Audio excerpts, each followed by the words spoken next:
ya cómo se hacen las traducciones por bombeo. Pero vamos a hacer más divertido, ya que alguna vez he estado, como les he dicho, con la Grundfos, ya, y la Grundfos, hay una Grundfos Academy también. Y en Buenos Aires he estado hace 2 años y ellos tienen una muy bonita presentación que ahora se las voy a compartir.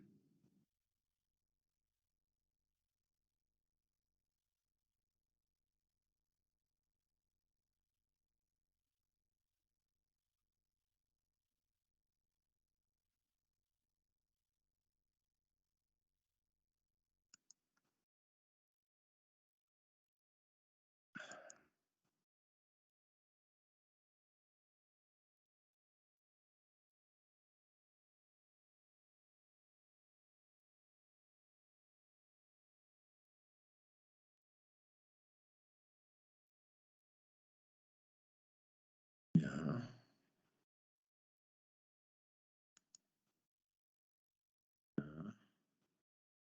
ahora sí.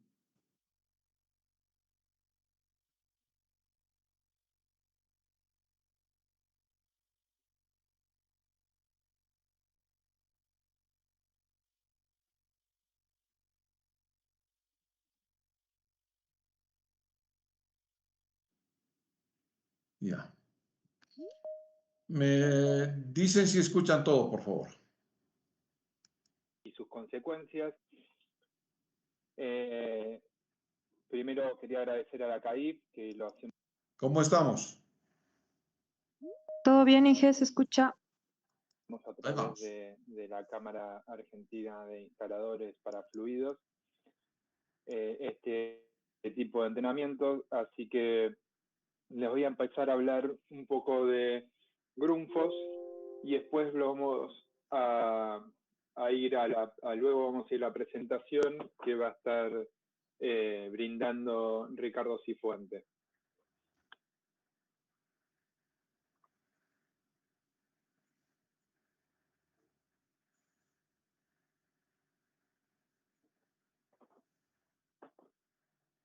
Quería contarles un poco de Grundfos, de que fue fundada en 1945 por Paul Du Jensen, es una empresa danesa, que luego de radicarse, de iniciarse en Dinamarca, el siguiente país en el cual se alojó fue en Alemania.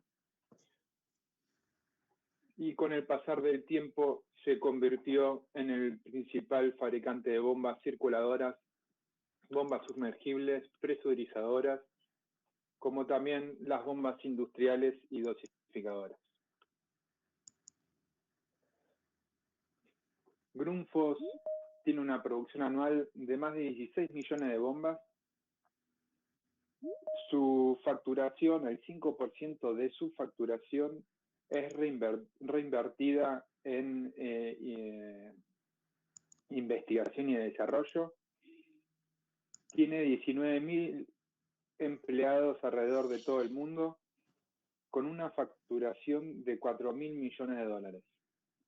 Tiene como objetivo la diversidad a través de empleados con necesidades especiales y extranjeros. Está comprometida con las 17 objetivos sustentables de desarrollo a nivel mundial, en los cuales seleccionó 2 como principal objetivo, en el cual están el cuidado de agua y el cambio climático. Está presente en 83 compañías, alrededor de 56 países, y en Argentina desde 1995 fue el primer país en llegar a Sudamérica, de ahí se expandió hacia Brasil, Chile, y en los últimos años incorporó las nuevas oficinas de Colombia y Perú. La misión de Grundfos es ser líder global en soluciones avanzadas de bombeo y precursora en tecnologías de agua. Contribuir a la sostenibilidad global a través de tecnologías pioneras que mejoran la calidad de vida de las personas y protegen el planeta. Nuestros 6 valores que nos caracterizan a través de la sostenibilidad, sinceridad y confianza, enfoque en las personas, independencia, asociación y mejora continua. A través de nuestro amplio portfolio de productos atendemos los distintos mercados, desde la parte domiciliaria, los grandes emprendimientos comerciales, los fabricantes de equipos de climatización, como también las empresas sanitarias de saneamiento, tratamientos de agua, compañías globales, irrigación y agricultura. A través de la industria, brindamos los servicios esenciales de la industria, los procesos y trabajamos también con los fabricantes de equipos como los fabricantes de ósmosis inversa y los fabricantes de calderas industriales.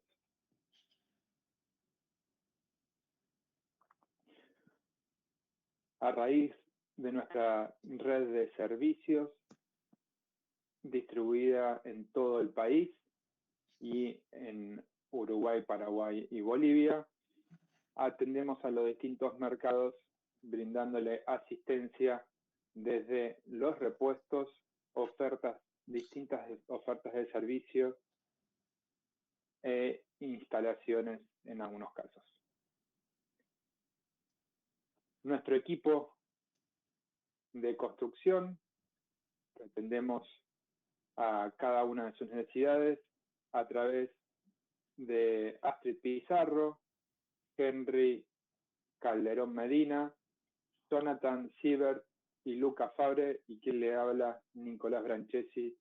Atendemos a todo el mercado de la construcción. Pueden encontrarnos en nuestra página web y ver el programa de academias presenciales, en este caso a través de la plataforma de webinar. También pueden ingresar al Instituto Técnico de Grundfos, en el cual pueden capacitarse con distintas plataformas online a través de las redes sociales, Facebook, YouTube o LinkedIn, nuestra actualización desde producto o novedades. Por supuesto está el Grundfos Product Center, que es nuestra herramienta de selección y dimensionamiento de bombas, y así concluir con la presentación de Grundfos, donde tomará la posta Ricardo Cifuentes. Muchas gracias, Nicolás. Buenos días a todos. Es un placer recibirlos. Aprovecho para agradecer nuevamente a CAIF por brindarnos esta oportunidad de llegar a todos ustedes.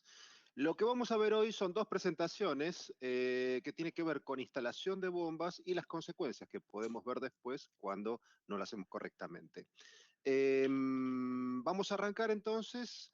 La primera presentación va a durar aproximadamente 45 minutos. Vamos a hacer 5 minutos de break como para leer las preguntas que ustedes nos escriban y responderlas en la medida de nuestras posibilidades. Las que no podemos responder se contestarán después por mail.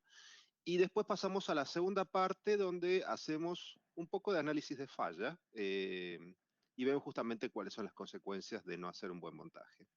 Bien, como la mejor introducción es la más breve, voy a pasar directamente a presentar. A ver un segundito. Tengo que acostumbrarme. Están viendo mi pantalla, ¿verdad?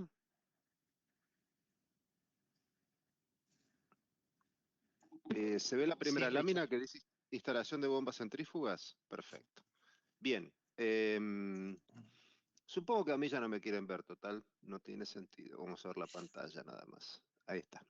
Bien, arrancamos entonces.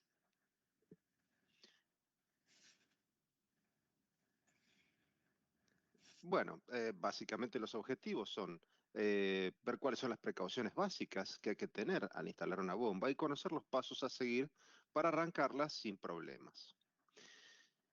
¿Cuáles son los desafíos que tiene un instalador cuando tiene que colocar una bomba centrífuga? Bueno, primero que nada la instalación mecánica, resolver los esfuerzos que puede haber en las tuberías. Vamos a ver justamente las consecuencias que trae.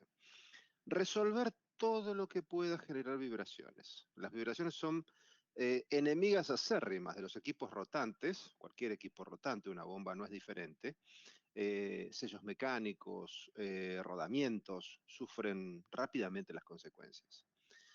Hacer bien las conexiones de los servicios. Hay bombas que son muy sencillas, no necesitan nada. Otras que tienen servicios de agua, de lubricación, de vapor, en fin. Estamos hablando ya de industria de procesos, quizás no tanto en lo que es construcción, pero hay que conectar todos los servicios. Los sistemas de sellado, cuando manejamos agua en general, los sistemas de sellado son muy sencillos y no requieren planes de asistencia, pero en la industria es común encontrarlos y hay que colocarlos bien. Y finalmente la conexión eléctrica y hoy en día también la conexión de datos es importante. Después de todo eso podemos hacer la puesta en marcha. Ese es más o menos el camino. Bien, pero ¿qué debería ser lo primero que hagamos cuando tenemos que instalar una bomba centrífuga? Bien, perdón, se me quedó la presentación. Haber leído el manual, fundamental. No importa cuántos años de experiencia tengamos, cuánto sepamos, la lectura del manual siempre es un tiempo bien invertido.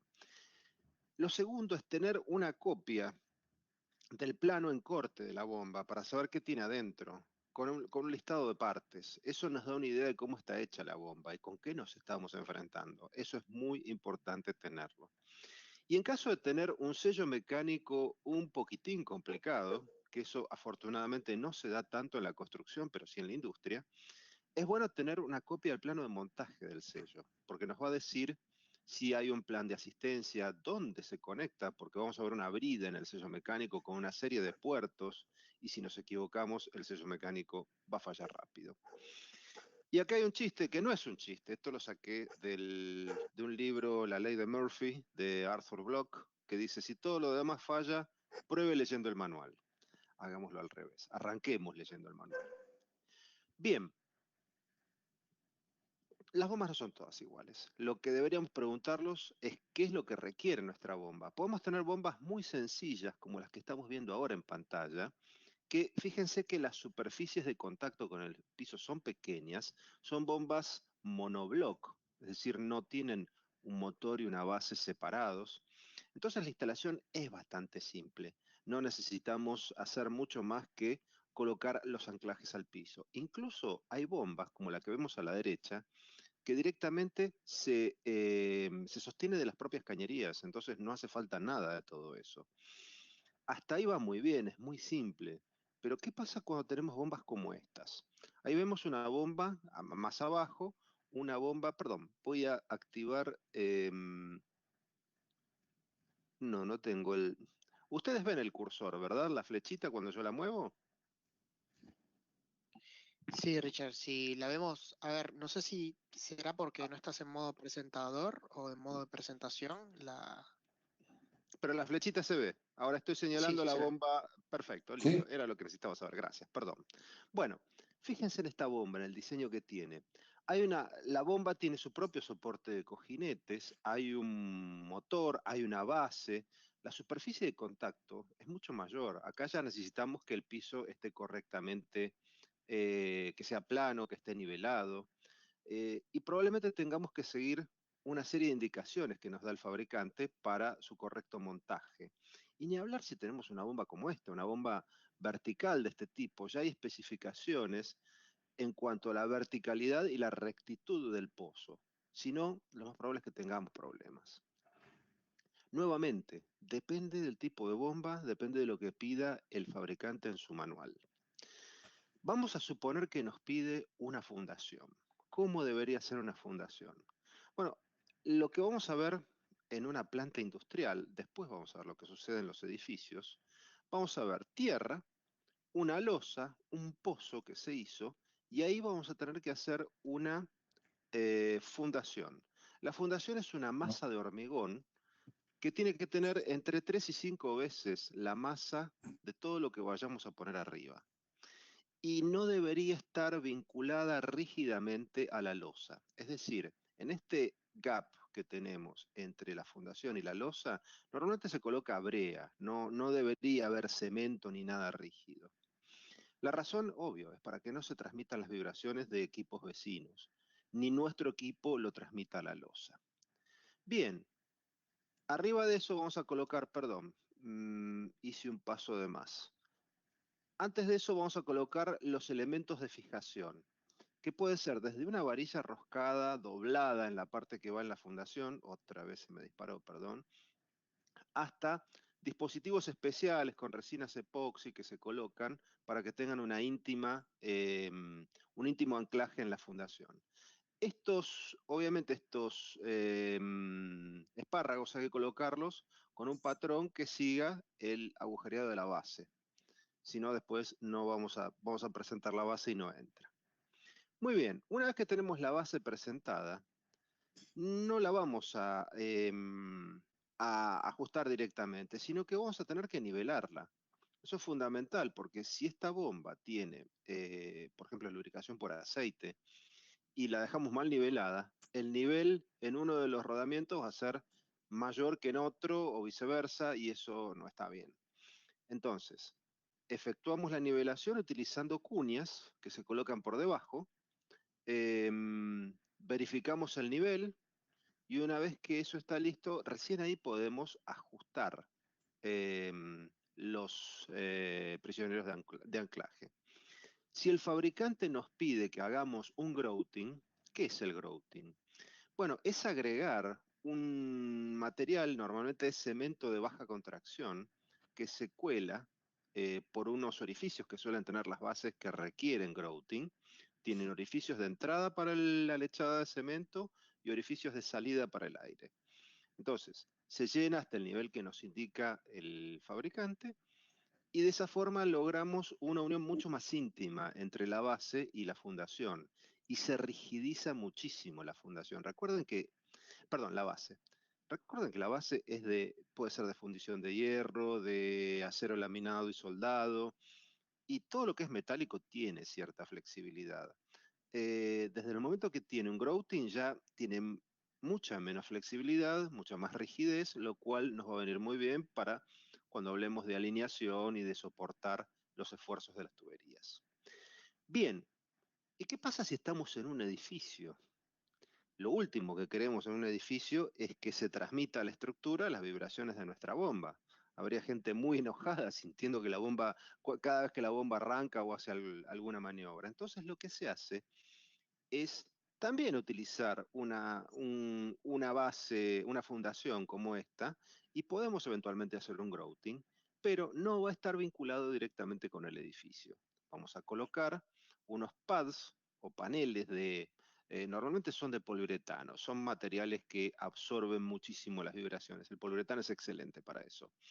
Y estos mismos pads, por ejemplo, los que hayan trabajado en la industria, van a ver que se utilizan para la instalación de ciertas máquinas herramientas, por ejemplo, un torno, una agujereadora grande. Lo más común es que tenga de estos debajo. Y de esa manera aislamos desde el punto de las vibraciones al edificio, que es lo que queríamos. Bien, y hablando de vibraciones, ¿cuáles son las causas?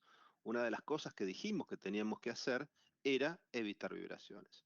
Bueno, vamos a ver que las condiciones de operación de la bomba, si la bomba está trabajando donde corresponde o no, puede tener consecuencias en el nivel de vibraciones. Una correcta alineación, esto es fundamental, ya vamos a hablar de eso. Los esfuerzos de tuberías, ya vamos a ver cuando hablemos de análisis de falla, cómo no tiene ningún sentido ni siquiera plantearse la alineación si tenemos esfuerzos de tuberías, porque distorsiona todo. Resolver correctamente las sujeciones tanto de la bomba como de las tuberías es fundamental. Y, bueno, perdón, pasando. Hablamos de condiciones de operación. Acá hay dos curvas que son relativamente conocidas para todo aquel que haya trabajado con bombas y una que deja un área verde abajo que es nueva. Esta curva que estoy recorriendo con la flechita es la curva caudal-altura. La típica curva de caudal-altura que da una bomba. Me planto, por ejemplo, en este punto y voy a tener este caudal que se ve acá a esta altura que se ve acá. Muy bien. Esta otra curva que estoy recorriendo ahora, que tiene la forma de una parábola, es la curva de eficiencia de la bomba.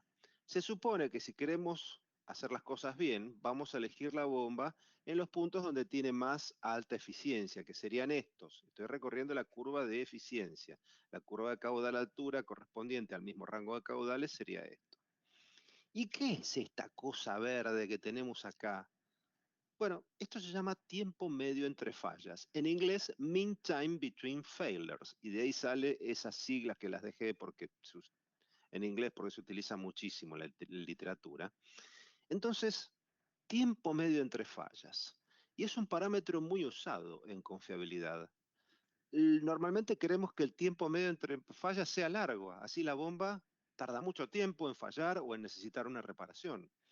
Y fíjense que es más alto este tiempo medio entre fallas justamente en el punto de máxima eficiencia.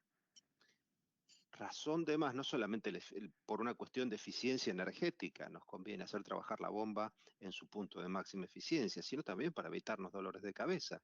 La bomba va a durar muchísimo más si trabaja en este punto. Entonces, bueno, eso es lo que nos está queriendo decir esta curva. Fíjense cómo baja el tiempo medio entre fallas en la medida en que nos apartamos del punto de máxima eficiencia, que sería este que estoy señalando en el centro de la curva que deja el área verde. Bien, eso era lo que les quería mostrar. Bueno, me había olvidado que tenía esta animación. No importa. Ya utilicé la flechita del PowerPoint. Bien. ¿Se acuerdan que hablamos de desalineación? Bien. Hay normalmente un fabricante cuando hace una bomba, cuando construye una bomba, la entrega alineada. Por una razón, por varias razones. Una es técnica y varias comerciales. Entregan la bomba, un reporte de alineación y ustedes ya saben que la bomba fue alineada. Técnicamente eso no sirve para nada. Es decir, sirve solamente para saber que la bomba se puede alinear porque la alinearon. Pero no sirve para quedarnos tranquilos con el tema de la alineación. ¿Por qué? Porque esa bomba se coloca en un camión, se transporta, se carga, se descarga, se coloca sobre una base, le hacen el grouting, le cargan las cañerías y se distorsiona toda. Entonces, antes de arrancar, hay que volver a hacer la alineación. Eso pasa con todas las bombas que no son del tipo monobloc, es decir, que tienen un acoplamiento en algún punto. Por eso, para muchas condiciones de operación, se prefiere bombas que sean monobloc. Nos evitamos el tema de la alineación. Pero bueno, si tenemos bombas que son con base y acople, vamos a tener que ocuparnos de este tema. La desalineación, axial es muy rara en bombas centrífugas. En teoría son dos ejes que están pasando por la misma recta, pero hay uno que se desliza axialmente. ¿Cómo podría pasar eso? Bueno, en las bombas que nosotros manejamos en la construcción, esto es muy raro. Pero, por ejemplo, una bomba multietapas que trabaje con una temperatura muy alta, con un delta T muy alto, y que a su vez esté accionada, por ejemplo, por una turbina de gas. Ahí tenemos dilataciones térmicas extraordinarias en los ejes y evidentemente esa dilatación axial va a haber que compensarla en el acoplamiento. Son esfuerzos enormes. Si no se tienen en cuenta, son esfuerzos enormes y destruyen los cojinetes. Después tenemos una de las más comunes, la angular, cuando un eje forma un ángulo respecto de otro. Y otra que también es muy común, que es la lateral, que es cuando los ejes están sobre planos que son paralelos, pero son distintos planos, hay una distancia entre sí. Bien, lo más común es que tengamos una combinación de estas dos, la angular y la lateral. Y raramente en bombas centrífugas vamos a tener una desalineación axial. Vamos a ver qué daños producen. Cuando tenemos una desalineación angular como esta, y miramos el acoplamiento, evidentemente en la parte flexible, que es la que está en el medio, vamos a tener la parte de abajo comprimida y la parte de arriba estirada. Muy bien, está parada la máquina. Arrancamos la máquina, empieza a girar y esa situación cambia 2 veces por vuelta. Y lo hace a razón de 50 vueltas por minuto. O sea, eso equivale a cargas de impacto. Es como si tuviéramos un enanito con un martillo de goma pegándole golpes en forma oblicua a cada uno de los ejes. Entonces, esos golpes se transmiten hacia los rodamientos de ambas máquinas y les reducen la vida útil. Así es el mecanismo de falla. Con la desalineación lateral, que mucha gente cree que no es tan grave y lo es, pasa algo similar. Tenemos el elemento elástico estirado de esta manera y cuando gira, obviamente también se producen golpes que ya son más verticales, es decir, bien perpendiculares a los ejes. Golpes, vibraciones es la palabra correcta, que afectan la vida útil de los 4 rodamientos, los de la máquina conductora y los de la máquina conducida. Bien, solución, hacer la alineación. La mejor forma de hacerla para evitarnos problemas, cualquiera con un mínimo de instrucción puede usar un equipo láser. En cambio, por ejemplo, el que alinea con comparadores, y es un artista, más que un especialista. Pero bueno, yo aprendí a alinear con un alineador láser y lo hice en 15 minutos. Es algo muy sencillo. El equipo láser lo que hace es darnos la desalineación angular, la desalineación lateral, nos dice cuánto tenemos que suplementar, ahora estamos en el plano vertical, para dejar la bomba alineada en el plano vertical. Colocamos suplementos calibrados, jamás colocamos recortes de latitas de cerveza o cosas por el estilo, porque eso no sirve, tiene que ser de acero inoxidable, para que al no oxidarse no vaya cambiando con el tiempo el espesor y no se forme óxido, en fin, es una buena inversión. Son caros esos suplementos, pero es una buena inversión. Y en el plano horizontal, ayudándonos con el mismo equipo como lector, lo vamos a ir moviendo lateralmente hasta que estos valores que vemos acá, a ver, acá lo vemos, 0,62 y 0,89, se vayan reduciendo a un valor razonable y este monto que vemos acá, la desalineación lateral, llegue a un valor que normalmente nos lo indica el mismo equipo. Es decir, cuando uno empieza a alinear, lo primero que pregunta el equipo es a qué velocidad se trabaja. Y en función de la velocidad a la que se trabaja, son las tolerancias de alineación. Y uno sigue esas tolerancias y en realidad es un procedimiento bastante sencillo. Bien, ¿qué otros problemas generan las tuberías? Vamos a ver. Podemos tener problemas en la alineación de bridas, esfuerzos debidos al flujo y dilatación térmica. Vamos a ver justamente cuáles son los problemas que causa y cómo resolverlos. No sé si ustedes habrán visto alguna vez cómo hacen los que se dedican al piping para presentar las bridas. Muchas veces hacen cosas como estas.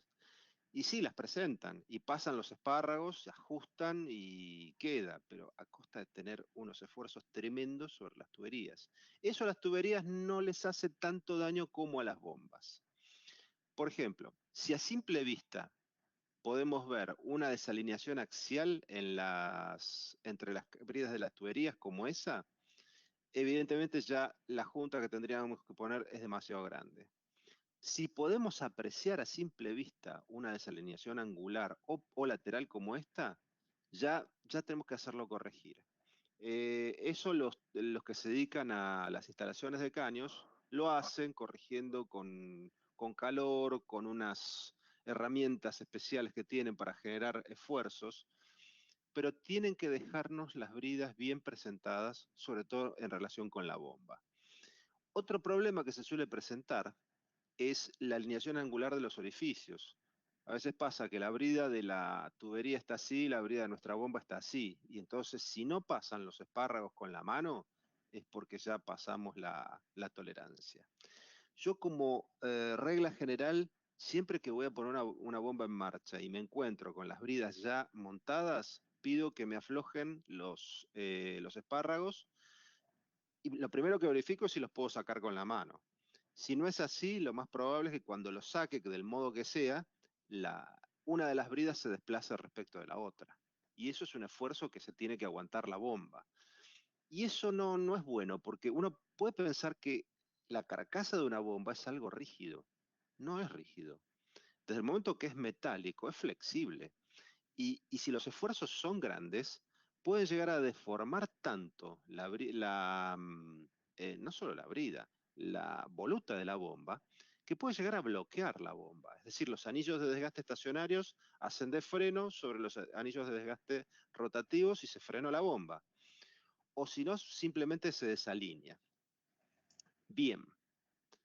Otro tema importante es que normalmente hay esfuerzos debidos al flujo. Si nosotros vamos con nuestro auto y tomamos una curva, bueno, cambiamos de dirección y esa aceleración centrípeta, digamos, se convierte en una fuerza centrífuga que la vamos a aguantar con las ruedas del auto, con el coeficiente de fricción entre las ruedas del auto y el piso. En una tubería no es diferente. El líquido cambia de dirección. Hay una aceleración centrípeta y un esfuerzo que se lo van a tener que aguantar los soportes. Entonces los soportes tienen que estar preparados para eso. Otro tipo de esfuerzo muy común que hay en tuberías es la dilatación térmica. Es decir, si esta es la longitud inicial L0 y le damos un pequeño delta T, bueno, multiplicamos ese delta T por el coeficiente de dilatación térmica de este material, normalmente acero, que es mucho, es bastante lo que tiene, y vamos a tener otra longitud final. Si no tenemos una curva, una omega, algo que absorba eso y lo tiene que absorber nuestra bomba, es increíble el esfuerzo que genera la dilatación térmica. Entonces, otro tema a tener en cuenta. Normalmente por eso se colocan omegas como esta o curvas. Si bien este no es un curso de piping, es importante cuando nosotros vamos a mirar cómo nos dejan instaladas las tuberías, ver si están bien soportadas. Tenemos varios tipos de apoyos. Fíjense que a la izquierda tenemos el apoyo simple, que solamente apoya la tubería y permite que se mueva en cualquier otra dirección. Un apoyo deslizante, que además de apoyarla, permite un deslizamiento axial. O un anclaje que no permite ningún movimiento. Bien, podemos combinar distintos tipos de apoyos, pero sobre la brida compañera de nuestra bomba deberían quedar completamente resueltos los esfuerzos. Y al decir resueltos, quiero decir muertos, es decir, que se acaben ahí los esfuerzos. No debería tener ningún tipo de deslizamiento en esa brida, si no queremos tener problemas. Bien, fíjense en estos circulitos rojos. Lo que están señalando son juntas de expansión, que todos los fabricantes de bombas recomendamos eso, porque cumplen varias funciones, pero no todas, las que la gente cree. Estas juntas de expansión sirven justamente para amortiguar dilataciones térmicas, sirven también para evitar que se transmitan las vibraciones de las tuberías hacia la bomba y viceversa, pero para lo que no sirven es para resolver problemas de alineación de tuberías, porque no están pensadas para eso, se rompen, tienen una vida útil muy corta si uno, por ejemplo, tiene una desalineación importante, paralela, entre, por ejemplo, este tramo de tubería y este otro. No son para eso. O sea, la alineación hay que resolverla por otros medios. Y este dispositivo sirve exclusivamente para lo que fue diseñado. Resolver dilataciones térmicas y aislar vibraciones. Bien. Hay un librito del Instituto de Hidráulica de Estados Unidos, o Hydraulic Institute, que es un manual donde hay como 200 páginas de recomendaciones en cuanto a instalaciones de tuberías. Vamos a ver lo que me parece más clave. Si ustedes se fijan, acá hay varios ejemplos de distintas instalaciones. Si vamos arriba a la izquierda, fíjense que hay un codo pegado a la succión de la bomba. Y claramente las líneas de flujo se van hacia el radio de curvatura mayor. Es decir, que voy a tener más agua de este lado que de este. Conclusión, cuando llego en esas condiciones al impulsor de la bomba, me genera turbulencias y vibraciones. Por eso se recomienda siempre poner una longitud de tubería recta equivalente a 10 veces el diámetro de esta tubería. Si la tubería es de 4 pulgadas, ponemos 40 pulgadas. Entonces el líquido obviamente en este codo va a pasar lo mismo que pasa en este, pero después tenemos toda esta longitud para que el flujo se vaya rectificando y llegue lo mejor posible a la bomba. Y evidentemente este es un ejemplo de una instalación diseñada por Drácula. Es un desastre esto. Acá llega absolutamente turbulento a la bomba. Esto es lo que no hay que hacer. Acá vemos un ejemplo de cómo alimentar dos bombas con un mismo recurso. Esto está muy bien hecho. Colocaron tuberías independientes, respetaron los 10 diámetros. Lo que vemos aquí abajo en el centro, una T, fíjense lo que hacen las T en cuanto a las turbulencias. Esta bomba que está más o menos enfrentada con el flujo, no la sacó tan mal, la sacó bastante barata. Pero esta bomba que vemos acá, la que está a 90 grados, sufre un problema muy parecido al que estaba sufriendo esta bomba con un codo. Es decir, el flujo le llega en una forma desastrosa. Entonces, lo que conviene hacer es colocar una derivación en Y, como esta, y de esa manera el flujo va mucho más parejo a cada una de las bombas. Esto es solo un ejemplo. Bien, este es otro tema que da todo tipo de controversias. Por ejemplo, es normal que las bombas tengan una brida de succión de acuerdo al caudal que manejan. Pero las tuberías de succión normalmente son de mayor diámetro para evitar las pérdidas de carga por fricción, eh, para mejorar el NPCH requerido, por varios motivos. Entonces, normalmente va uno o dos tamaños comerciales más grandes que la brida de succión. Conclusión, hay que poner un adaptador. Y acá vemos, ¿qué ponemos? ¿Una reducción concéntrica como esta? No, no conviene, porque en las reducciones concéntricas podemos tener, como en este punto, lugares donde se quede atrapado aire o vapor de agua, lo que fuere, y eso genera turbulencias, o puede llegar a hacer descebar la bomba. Entonces, lo que se hace es colocar carreteles excéntricos como los que estamos viendo acá. Y ahora viene la pregunta del millón. ¿Para qué lado lo pongo? ¿Para arriba o para abajo? ¿Para abajo como está acá o para arriba como está acá? Mucha gente cree, y es un error, que esta es la forma correcta, es decir, con el carretel para abajo. Lo que realmente sucede es que, acá está la respuesta. Cuando el recurso de agua viene desde un nivel más bajo que la bomba, es decir, un pozo, bueno, nos conviene colocar la reducción hacia abajo, es decir, con la excentricidad hacia abajo. Y ahora lo vamos a ver en una animación. Y cuando el tanque está por encima de la bomba, el tanque de succión, nos conviene colocar la excentricidad hacia arriba. Y es por esto que voy a mostrar en la animación que hice a continuación, que no es muy bonita, pero sí es muy gráfica. En este caso, tenemos, perdón, voy a volver para atrás.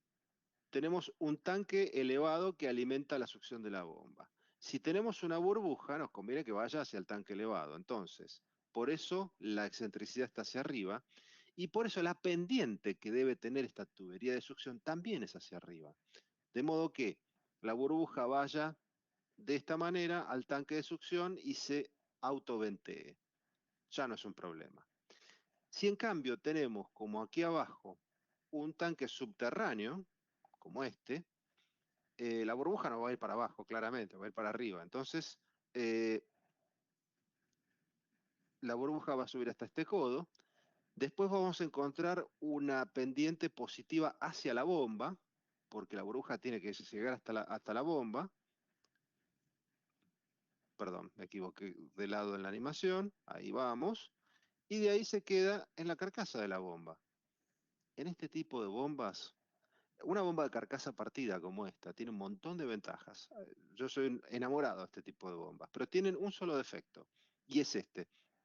Cuando hay una burbuja, como las bridas de succión y de descarga están las dos por debajo del nivel de la bomba, si entra una burbuja de aire se queda ahí. ¿Qué hacemos con ella? Bueno, para eso están estos aparatitos, que son los purgadores automáticos de aire. No es nada del otro mundo, es un receptáculo con una válvula y un flotante. Cuando resulta que hay aire, el flotante cae, se libera el aire y asunto concluido. no es muy complicado, pero hay que colocarlo. En este tipo de bombas hay que colocarlo y acá. Si tenemos bombas de este tipo, con la brida de descarga por encima de la bomba, no hace falta porque el venteo se produce solo. Esto es lo que se llama una voluta autoventeante. Bien, otro problema que podemos tener con bombas de carcasa partida. Este es el otro problema que tienen.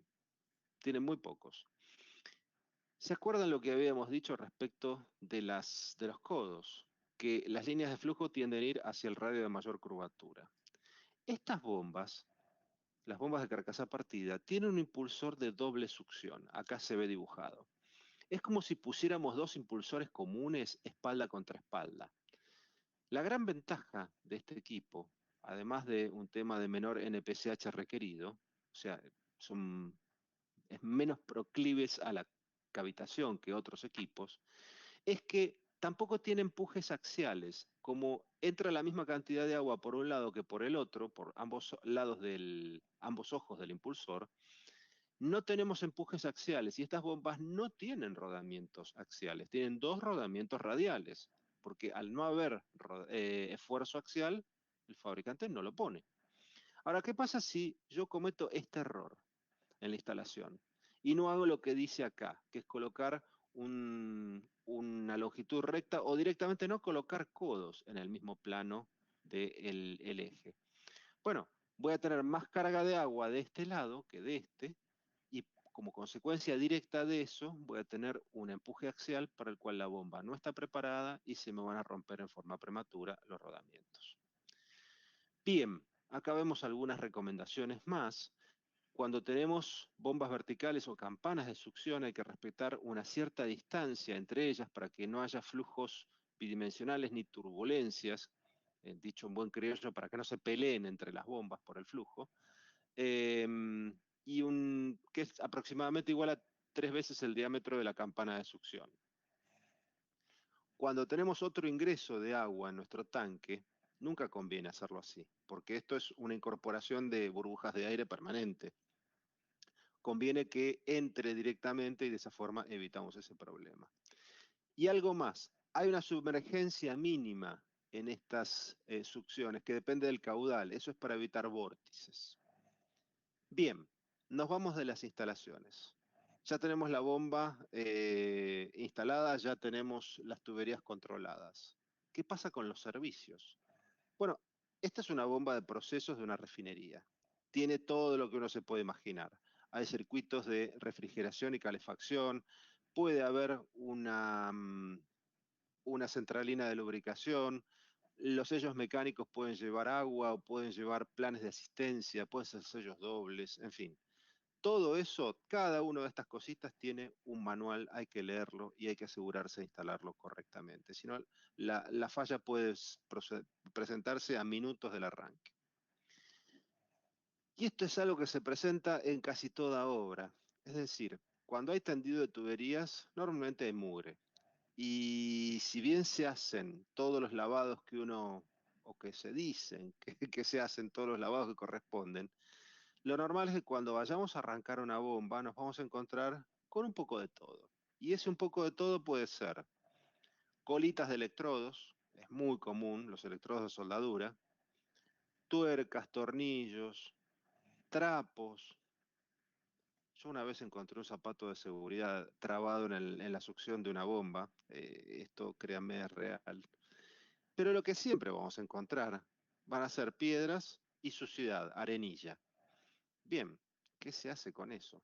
¿Cómo hacemos para que no nos destroce la bomba? Bueno, hay varias medidas que se pueden tomar. No tenemos que hacer magia ni brujería, pero sí nos viene bien un filtro temporario, comúnmente llamado sombrero de bruja. Lo que tienen de bueno estos filtros es que se pueden colocar entre bridas, es decir, esta superficie anular que vemos acá hace apoyo en las bridas y sirve justamente para atrapar todo lo grosero que pueda haber y que nos pueda dañar la bomba.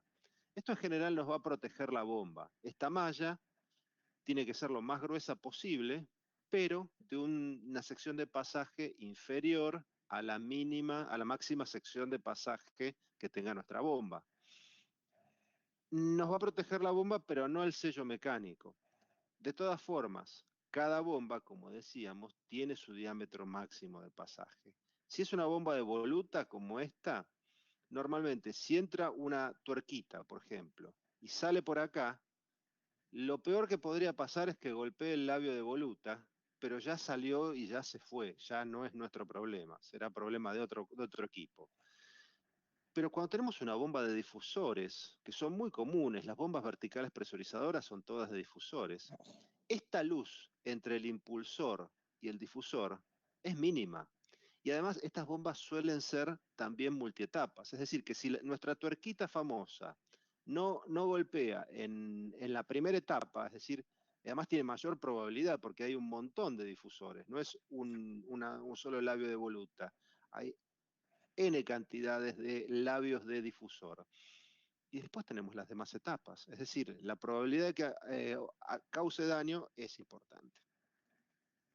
Bien, normalmente cuando un fabricante nos cotiza una bomba, agrega dos ítems. Nos va a decir, esta es la bomba, por ahí nos cotiza el servicio de supervisión de montaje y puesta en marcha, no es una mala idea, y después nos pone, estos son los repuestos necesarios para la puesta en marcha. Y estos son los repuestos necesarios para 2 o 5 años de operación. Vamos a analizar un poquito eso. Fíjense los repuestos que nos cotizaron para la puesta en marcha, que son los de arriba. Un sello mecánico y un juego de juntas. Y eso tiene mucho que ver con lo que pasa realmente en las puestas en marcha. Si hay mugre, lo más probable es que el sello mecánico se raye y haya que cambiarlo. Entonces es buena idea tener un sello mecánico y todas las juntas necesarias para llegar hasta el sello. Después ya para 2 años de operación o 5 años de operación, hago una aclaración, las imágenes que puse acá son de distintas bombas. Este impulsor no va en este eje ni lleva estos rodamientos, es una mezcla que armé. Normalmente los fabricantes cuando ofrecen los repuestos con la bomba, lo ofrecen con un nivel de precios muy bajo. Es decir, prácticamente al nivel que cuesta el repuesto colocado dentro de la bomba nueva. Si uno después de cierta cantidad de años va a comprar estos repuestos, los tiene que pagar a otro valor. Y esto no es una idea de Grundfos, lo hacen todos los fabricantes. De hecho, si ustedes hacen la prueba de pedir cotización por un auto 0 kilómetros, 1 millón de pesos, digamos, y el mismo auto desarmado, comprado en una concesionaria, y les va a salir unos 15 o 20 millones de pesos. Sin hablar de lo que cuesta la mano de obra. Entonces, es una buena opción porque en 3 o 5 años van a necesitar estos repuestos y no van a tener que esperar el tiempo de entrega necesario para tenerlos. Bien, ¿qué más vamos a considerar? El sentido de giro. Si vamos a conectar una bomba a un motor y hay un acoplamiento, tenemos que verificar el sentido de giro. Eso conviene hacerlo con el acople desconectado, es decir, hay que sacar el manchón del acople. Y una vez que lo volvamos a colocar, recuerden que los manchones acumulan muchísima energía y son muy peligrosos. Es decir, hay que respetar el torque de ajuste y si bien acá dice colocar el cubreacoples es para proteger nuestras manos, nada más. No va a atajar una tuerca ni mucho menos un espaciador. O sea, si algo se sale, va a atravesar el cubreacoples y va a llegar hasta nosotros.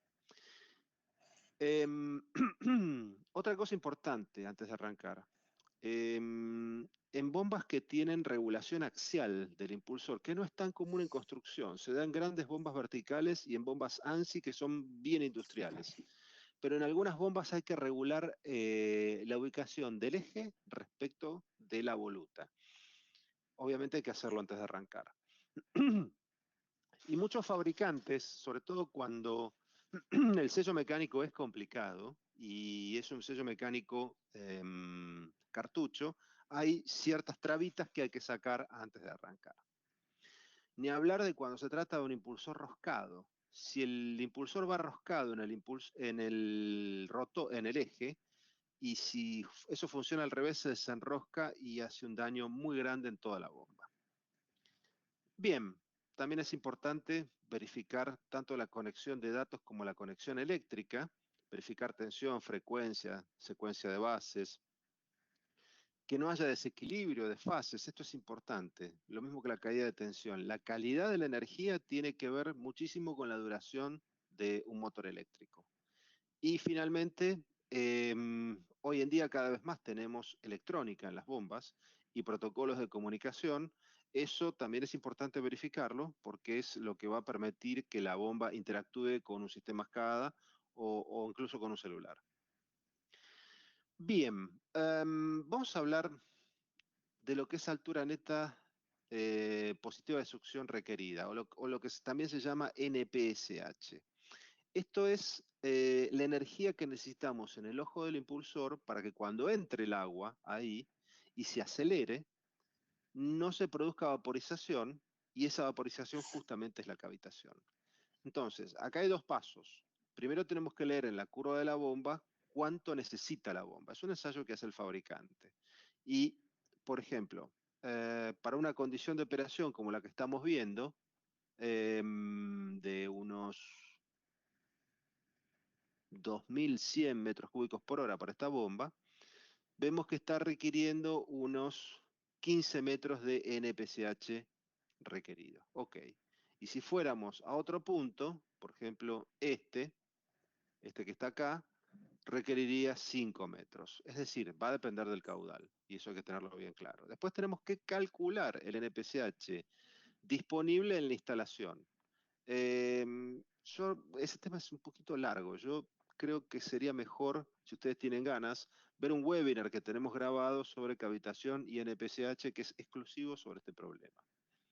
Pero es una verificación que hay que hacer, que la bomba no cavite. Bien, ya estamos por arrancar. Hicimos la instalación, verificamos la instalación, la nivelación y el grouting, la alineación, verificamos que no haya esfuerzos de tuberías, que las tuberías estén limpias, que el NPCH disponible sea mayor que el requerido, tensión y frecuencia, la conexión de datos, el sello mecánico está listo, los lubricantes los colocamos, estamos listos para arrancar. Bien, ahora viene el procedimiento de arranque. Esto es interesante. La inspección visual es lo que hicimos recién, todo el conjunto de verificaciones. Lo siguiente que hacemos, si vemos que hay algo mal, directamente avisamos que está mal y no ponemos en marcha. Muchas veces en las puestas en marcha hay mucha presión para que la bomba arranque. Si la bomba no está preparada para arrancar, el arranque va a traer un problema, no una solución. Entonces, en ese sentido, a veces hay que ser un poquito rígidos y no dejarse presionar. Si está todo en orden, procedemos a habilitar los servicios. ¿Qué servicios? Los que tenga. Si necesita lubricación, agua de sellos, lo que fuera. Después de eso, y obviamente tensión. Después cebamos la bomba. Cebar la bomba significa llenarla completamente de líquido. Para eso vamos a abrir el venteo. Si sigue saliendo aire por el venteo, quiere decir que tenemos que seguir cebando. Cuando deja de salir aire, entonces ya cerramos la purga o el venteo y abrimos totalmente la válvula de succión. Lo siguiente que hacemos es abrir parcialmente la válvula de envío. Normalmente en el 95% de las bombas hay que hacer esto. Y en las bombas de flujo axial, que son muy poco comunes en lo que es la industria de construcción, se ven más que nada en provisión de agua potable y en grandes caudales, a esas hay que abrirles totalmente la válvula de envío. Pero por una cuestión de cómo toman la potencia. En la mayoría de los casos vamos a tener que abrir parcialmente la válvula de envío. Nuevamente, lo que hacemos es arrancar el motor. Y rápidamente vamos a verificar que no haya ruidos, ni vibraciones, ni temperatura, tanto en la máquina conductora como en la conducida. Las verificamos a las dos. ¿Está todo bien? No. Si hay algo que está mal, rápidamente paramos el motor y avisamos. No tiene sentido seguir a ver si se pone mejor. No. Lo que normalmente va a pasar cuando hay algo mal es que se ponga peor. O sea, en ese sentido no hay que darle muchas vueltas al asunto. Si está todo bien, lo que hacemos es buscar el punto de operación. Podemos hacerlo con caudalímetros o con manómetros, con lo que tengamos. Vamos a ir regulando con las válvulas hasta obtener el caudal necesario. Una vez que lo obtuvimos, ahí sí ya avisamos que la bomba queda operativa Pero no nos vamos a quedar 1 hora o 2 haciendo revisiones cada 15 o 20 minutos, verificando que no haya temperatura, que no haya ruidos, que no haya ninguna cosa rara. Una vez pasado eso, podemos decir que la bomba quedó en marcha y hemos terminado con nuestro trabajo. Interrumpo entonces acá. Vamos a pasar a leer las preguntas, que acá hay algunas. Si ustedes me dan un segundito. Sí, Richard, tenemos un comentario, una pregunta, y teníamos una pregunta en el tintero también. A ver si aprovechamos y eso también la... Bien. Sí, comenzamos con ¿Querés la que leerla? teníamos. Claro. Sí. José nos hace otra consulta. Pongo otro. Y a la semana vuelve a fallar. Entonces digo, ¿será que la bomba es mala? Entonces voy a cambiar la bomba. Pongo una bomba de otro fabricante. Cambio la bomba. Y resulta que a la semana tengo pérdidas por el sello mecánico. Parece chiste esto. No es chiste, estas cosas pueden pasar. De hecho, es un caso real, esto pasó. Y entonces uno se pregunta, ¿o será que nosotros estamos haciendo algo mal? Cambiamos 3 o 4 veces de sello, cambiamos de fabricante de sello y cambiamos la bomba y seguimos con el problema. Sí, claramente hay algo que hicimos mal nosotros, que fue no preguntarnos qué es lo que está pasando. O sea, uno puede tomar una acción cuando hay una emergencia, no tiene más remedio, pero tiene que pensar por qué pasó eso. Tratar de entender cuál es... uno no puede corregir el efecto, tiene que corregir la causa. Entonces, volvamos a ver el ejemplo, pero haciéndolo así en confiabilidad, es lo que yo puedo observar, la forma de comunicarse que tiene la bomba conmigo. Me dice, che, esto anda mal porque pierde el sello. Ok, es el modo de falla. Y el mecanismo de falla es la secuencia de eventos que lleva desde la causa raíz hasta el modo de falla. Bien,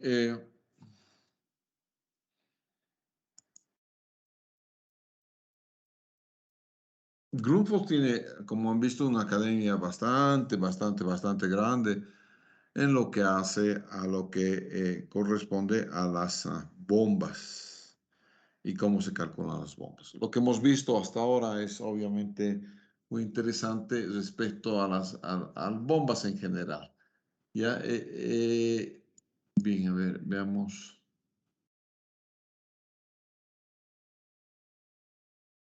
Sí, yo creo que hasta ahí está bien. Eso va a ser todo por hoy. El día de mañana vamos a continuar con esto de aducciones por bombeo. Muchas gracias. Hasta mañana. Hasta mañana, Inge. Hasta mañana, Inge. Chao, chao.